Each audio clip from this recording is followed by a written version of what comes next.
Bernalillo County deputies have identified the teenager who was killed in a double homicide in the South Valley last month.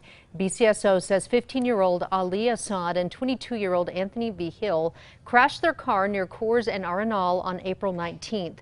Witnesses say a white car had been chasing them and shooting at their car, then fired more rounds at the crashed car before driving off. No arrests have been made. Crime Stoppers is offering a reward for information leading to a suspect.